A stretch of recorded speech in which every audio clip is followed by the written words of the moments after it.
Hello friends, welcome to my channel Bio World with Gauri Ma'am.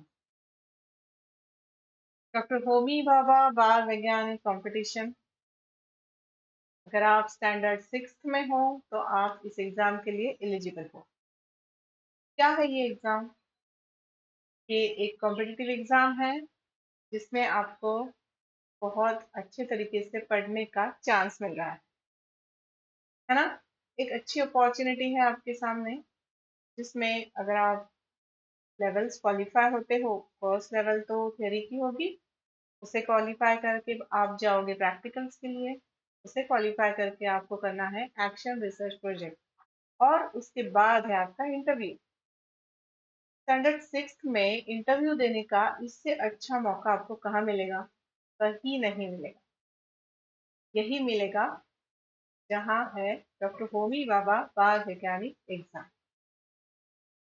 तो master plan, ये क्या होता है? मास्टर प्लान क्यों बनाना चाहिए? क्या सोचते हो आप? आपने कभी बनाया है? मैं बताती हूँ। आपने बनाया है, आप ये रोज बनाते हैं।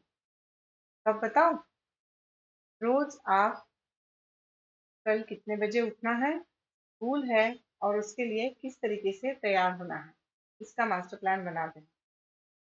इसके अलावा आपका होमवर्क आपने कब करना है, इसके बारे में आपको क्लैरिटी है।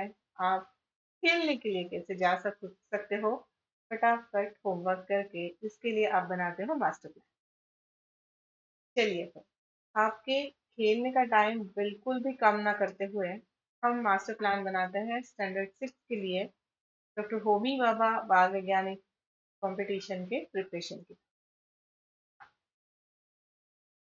तो एक बार सिलेबस देख लें।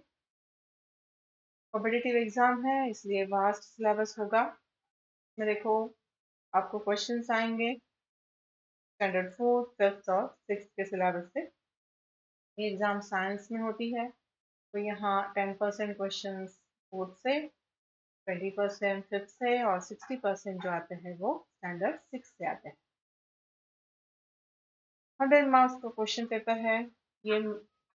4th 5th और स्टैंडर्ड 6 मिला के यहाँ हो गए 90, बचे 10 क्वेश्चन जो आएंगे आपके जनरल नॉलेज पर। साइंस के साइंस से जो जनरल नॉलेज होगा, या फिर डेली लाइफ एप्लीकेशन होंगे साइंस के, उस पर बेस्ड 10 क्वेश्चन है ना। ओके, तो target for 2026-27, stage 1 written exam की बात कर रहे हैं, जहाँ पर आपको बहुत अच्छी तरीके से क्लियर करनी है आपकी साइंस की कंसेप्ट। कुछ भी आप पढ़ो, फोर्स पढ़ो, मोशन पढ़ो, सेल बायोलॉजी पढ़ो, या फिर आप प्लांट्स के बारे में पढ़ो, आपको जो पढ़ रहे हो वो कंसेप्ट अच्छी तरीके से क्लियर होनी चाहिए। आपने हमेशा पूछना चाहिए ऐसा क्यों। अगर प्लांट सेल में सेल वॉल है और एनिमल सेल में सेल वॉल नहीं है, ऐसा क्यों? हम्म तो ये ऐसा क्यों, मतलब साइंस के कंसेप्ट आपको क्लियर होनी चाहिए। तो देखो, लॉजिकल रीजनिंग इन साइंस, आपको लॉजिक लगाते आना चाहिए जब आप क्वेश्चन सॉल्व कर रहे हो। के अलावा ऑब्जर्वेशन बेस्ड क्वेश्चंस आपको इस एग्जाम में पूछे जाएंगे, जहां हो सकता है 2 डायग्राम्स 2 फिगर्स दी गई है और उस पर ऑब्जर्वेशन करके आपको आंसर निकालना है। क्वेश्चन में कई बार एक कीवर्ड होता है, बाकी सारी स्टोरी होती है, तो वो स्टोरी पर अपना कंसंट्रेशन ना लगाते हुए कीवर्ड फाइंड आउट करके आपको झट से आंसर की तरफ पहुंचना है। ये सब कैसे होगा? ये सब होगा जब आप अच्छी तरीके से पढ़ाई करोगे, और अच्छी तरीके से पढ़ाई करने के लिए आपको करना होगा मास्टर प्लान, जिसके लिए आज का वीडियो। ये मास्टर प्लान आपके खेलने का समय, मतलब ग्राउंड के ऊपर जाकर खेलने की बात कर रही हूँ, वीडियो गेम के खेलने की नहीं। आप जब बाहर खेलने जा रहे हो, उस खेलने की बात कर रही हूँ। वो समय कम ना करते हुए एक अच्छी तरीके से प्रिपरेशन आपका हो जाए, ऐसा मास्टर प्लान में आपको बताने जा रही हूँ। तो लेट्स सी। तो we are talking about daily time table, जो स्कूल डेज में हो सकता है, जिसमें आप मॉर्निंग में उठते ही आपका सब अपने अपनी सब चीज़ें कर ली आपने। फिर आपको 30 मिनट्स के लिए पढ़ाई करनी है, जस्ट फॉर 30 मिनट्स, जहाँ पर आपको साइंस का एक चैप्टर पढ़ना है। फिर शॉर्ट नोट्स निकालने हैं। कि मॉर्निंग में इसलिए करना है कि मॉर्निंग में अपना माइंड, अपना जो दिमाग होता है वो बहुत फ्रेश रहता है। रात भर हम सोकर उठते हैं तो अपना ब्रेन मैक्सिमम चीज़ें ग्रास्प कर लेता है। इसलिए इस टाइम पर आपको पढ़ना है आपका चैप्टर, है ना। फिर देखो, इवनिंग में जब भी आप स्कूल से आते हो, तब उसके बाद आपको जस्ट 1.5 आवर पढ़ना है। इसमें 30 मिनट आपको थियोरी की रिवीजन करनी है, 30 मिनट्स आपको एमसीक्यू की प्रैक्टिस करनी है। हाँ बेटा, ये बात मैं आपको बता दूं कि पढ़ाई करना एक बात है और एमसीक्यू की प्रैक्टिस एक अलग बात है। किसी भी कॉम्पिटिटिव एग्जाम के लिए जब जाते हो, तब आपको दोनों चीजें साइमल्टेनियसली करनी है। क्योंकि बहुत बार बच्चे क्या करते हैं, पढ़ाई कर लेते हैं अगर क्वेश्चन सॉल्विंग की प्रैक्टिस करते नहीं हैं, तो उससे फायदा नहीं होगा। इसीलिए आपको यहाँ थ्योरी की रिवीजन, इसके साथ एमसीक्यू की प्रैक्टिस। और डेली आपको साइंस जीके पर फोकस करना है, क्योंकि इसके ऊपर जैसे हमने बात की, सिलेबस में 10 क्वेश्चंस आने वाले हैं। और जो करंट अफेयर्स पर होंगे, आजकल जो भी डिस्कवरीज होती है उसके एप्लीकेशन पर होंगे, तो ये आपको पता होना चाहिए। इसलिए 15 मिनट्स आपके साइंस जीके पर दिए गए हैं, एंड 15 मिनट्स हमने दिए हैं एरर एनालिसिस। अगर कुछ रह गया है, कुछ हमने गलत समझ लिया है, तो उससे इसे ठीक से करेक्ट करने के लिए 15 मिनट्स अपने पास है। एंड सोने से पहले एक बार आपको आपके फॉर्मूलाज, थोड़े डायग्राम्स, डेफिनेशंस, ये हो सकता है आप किसी के साथ डिस्कस भी कर सकते हो। हर बार पेन पेपर लेकर बैठना ही चाहिए, ऐसे नहीं है। आप किसी फ्रेंड के साथ डिस्कस कर सकते हो, आपकी फैमिली के साथ डिस्कस कर सकते हो। तो ये आपको करना। तो ये वीक डेज के लिए हो गया। जब सैटरडे संडे हो सकता है हॉलीडे हो आपके स्कूल्स के लिए, तब आपको थोड़ा ज़्यादा पढ़ना है, जिसमें 2 आवर्स साइंस आपको पढ़ना है और 1 आवर यहाँ पर एमसीक्यू सॉल्व करने हैं। जबकि आपको 30 मिनट्स के लिए साइंस जीके भी पढ़ना है। संडे आपको मॉक टेस्ट देनी है, and you need to review your mistakes. जो भी गलतियाँ कर रहे हो उसको करेक्ट करना है, उसको देखना है। ठीक है। यस, अभी हम लोग बात करने जा रहे हैं सब्जेक्ट वाइज प्रिपरेशन। तो कौन से सब्जेक्ट में कौन कौन से टॉपिक्स आपको ध्यान देने होंगे, जिसमें फिजिक्स बेसिक्स में है मोशन, फोर्स, लाइट, इनके ऊपर क्वेश्चंस आते हैं। साउंड, मैग्नेट्स, हीट, इनके ऊपर क्वेश्चन बनते हैं। आपको फोकस हमेशा जब भी आप पढ़ रहे हो, तब आपका फोकस होना चाहिए कि why this happen, why this thing is happening, कि रीजन रीजन क्या है। इसके अलावा एवरीडे उसका एप्लीकेशन क्या हो सकता है। जैसे इलेक्ट्रोमैग्नेट अगर पढ़ रहे हो, तो आपको पता होना चाहिए कि हमारे जो डे टू डे लाइफ में डिवाइसेस है बहुत सारे, जिनमें इलेक्ट्रोमैग्नेट होते हैं। हम्म, इस तरीके से। तो देखो, यहाँ एग्जाम्पल दिए हैं मैंने। Why does a shadow change size, ना। फिर why do magnets attract ion, कौन सा मैग्नेटिक मटेरियल है, नॉन मैग्नेटिक मटेरियल है। ये छोटी छोटी चीजें डेली लाइफ में आप एप्लीकेशन के थ्रू पढ़ सकते हैं। फिर हमें फ्रिज मैग्नेट तो होता ही है, तो you take any fridge magnet. और जो हमारा रात का 15 मिनट्स का समय हमने रखा था, उसके उसमें आप ये भी कर सकते हो, फ्रिज मैग्नेट लो और घर में हर चीज़ को लगा के देखो, कौन सी चीज़ मैग्नेट के से अट्रैक्ट हो रही है, कौन सी चीज़ नहीं हो रही है ना। सिंपल है ना, तरीके से।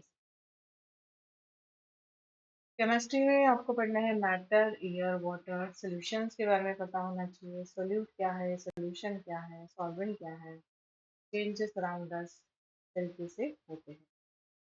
हो सकता है physical change, chemical change, permanent, temporary change, है ना, ये सारी चीज़। फिर आते हैं बायोलॉजी की तरफ। बायोलॉजी में आपको क्वेश्चंस बनेंगे प्लांट्स टॉपिक पर, ह्यूमन बॉडी के ऑर्गन्स, जैसे डाइजेस्टिव सिस्टम है, सिस्टम है, फिर न्यूट्रिशन, न्यूट्रिशन में ये काफ़ी वास्ट टॉपिक है मगर उतना ही ये सिंप्लीफाई किया जा सकता है। जैसे कि डे टू डे लाइफ में आप जो भी खा रहे हो तो खाते समय भी आप रिवाइज कर सकते हो। आप अगर रोटी खा रहे हो तो यू कैन जस्ट रिवाइज रोटी से यू आर गेटिंग कार्बोहाइड्रेट। कितना सिंपल है देखो। आलू पराठा, आलू पराठा सबको पसंद होता है। तो आलू पराठा जब खा रहे हो तब ध्यान रखो इसमें स्टार्च है ना। इस तरीके से ये काफ़ी वास्ट टॉपिक है, अगर उसे रूटीन लाइफ में लाओगे तो वो इजी हो जाता है। फिर इकोसिस्टम के बारे में पढ़ो, food chain, food web, herbivores, carnivores, animals, animals का एडाप्टेशन क्या है, प्लांट्स का एडाप्टेशन क्या है, एनिमल्स में क्या टाइप्स है न्यूट्रिशन बेसिस पर या फिर उनके हैबिटेट के ऊपर या फिर रिप्रोडक्शन के अकॉर्डिंगली, सारी चीज़ें आपको पता होनी चाहिए। जब हम बायोलॉजी की बात कर रहे हैं तब यहाँ आपको फोकस करना है on diagrams and function. Biology में काफ़ी सारे डायग्राम्स, डायग्राम से पढ़ाई करना वैसे इजी भी होता है क्योंकि हमारा ब्रेन जो होता है वो इमेज अच्छी तरीके से कैप्चर कर लेता है as compare to the literature. Paragraph से अच्छा हमें इमेज ध्यान में रहता है। तो ये काफ़ी इंटरेस्टिंग और इजी चीज़ है study the biology.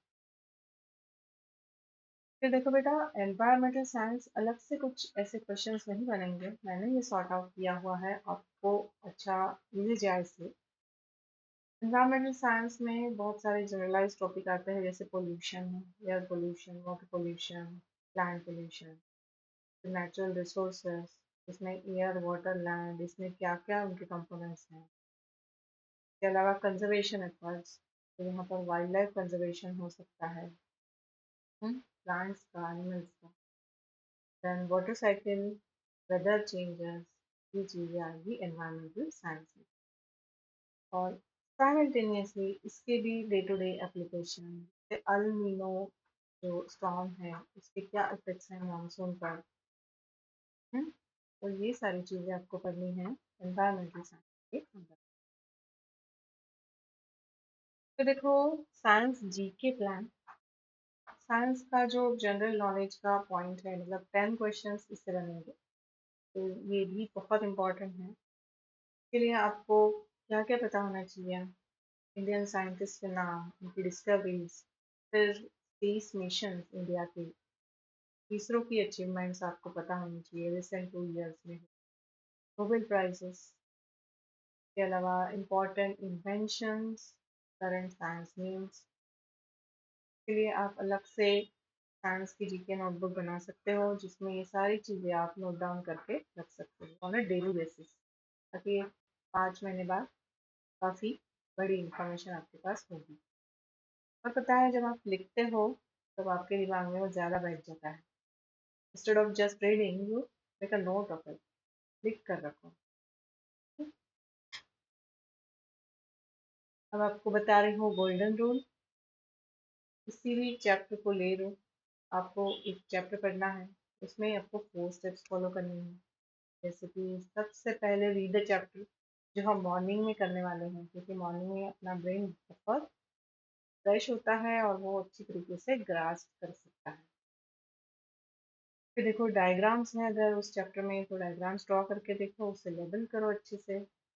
Then solve 25 to 30 MCQs and explain the topic to someone else.